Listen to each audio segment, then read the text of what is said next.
நமஸ்காரம். நவராத்திரி ஆரம்பிச்சிருக்கு. ரொம்ப ரொம்ப உத்தமமான ஒரு விசேஷமான சுவாமிக்கு எல்லா விதமான அலங்காரங்களையும் செய்து நம்ம அந்த அம்பாளை பார்த்து அப்படியே கண் குளிர நம்ம அது அப்படியே சந்தோஷமா இருக்கக்கூடிய ஒரு நாட்கள் ஆரம்பிச்சிருது. ரொம்ப ரொம்ப சந்தோஷமான விஷயம். இப்போ இந்த பதிவு முக்கியமா என்ன விஷயம் அப்படின்னா, நிறைய பேர் நான் அம்பாளை உபாசனம் எடுத்துக்கலாமா, அப்படி எடுத்துக்கிட்டா எப்போ எடுத்துக்கலாம் அப்படின்ற மாதிரி சந்தேகங்கள் நிறைய பேருக்கு உண்டு.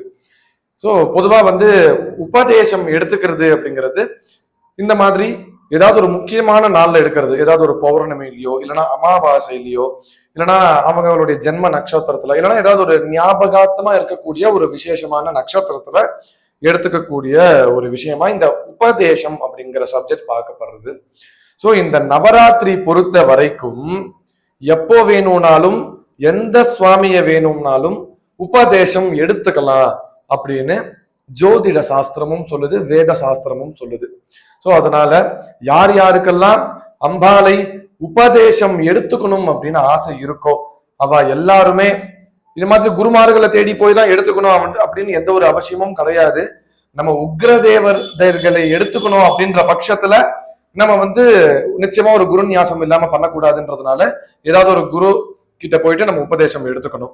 இதே நம்ம மகாலட்சுமி அம்பாலையோ இல்லைன்னா சரஸ்வதி அம்பாலையோ இது மாதிரி நிறைய சாத்வீகமான அம்பாலை நம்ம உபதேசம் எடுத்துக்கணும் அப்படின்னா நம்மளே நம்மளுடைய ஆத்துல உட்கார்ந்து நம்மளுடைய ஆச்சாரர்களுடைய மந்திரத்திலையோ இல்லைன்னா ஸ்லோகத்தையோ ஒரு தடவை சொல்லி அந்த ஆச்சாரியர்களை மானசீகமா பிரார்த்தனை பண்ணி அந்த சுவாமியுடைய மூல மந்திரத்தையோ இல்லைன்னா பீஜ மந்திரத்தையோ நித்திய பிரகாரம் 100 1000 லட்சமோ நம்மளால எவ்வளவு முடியுமோ அவ்வளோ ஜபங்களை அவ்வளோ கவுண்ட நம்ம பண்ண பண்ண பண்ண பண்ண நம்ம என்ன சுவாமிய நினைச்சோமோ அந்த சுவாமி நமக்கு நிச்சயமா அருள் காணிப்பா.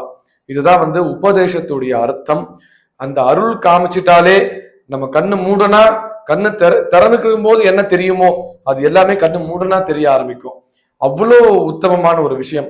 இதை பத்தி நிறைய பேருக்கு தெரியும், நிறைய பேருக்கு இதை பத்தி சுத்தமாவும் தெரியாது. அதனால இது ரொம்ப ஒரு கிரிட்டிக்கலான ஒரு விஷயமும் கூட, ரொம்ப சென்சிட்டிவான விஷயமும் கூட. அதனால இதை பத்தி தெரிஞ்சவா மட்டும் அவசியம் இந்த சப்ஜெக்டை எடுத்துக்கோங்க.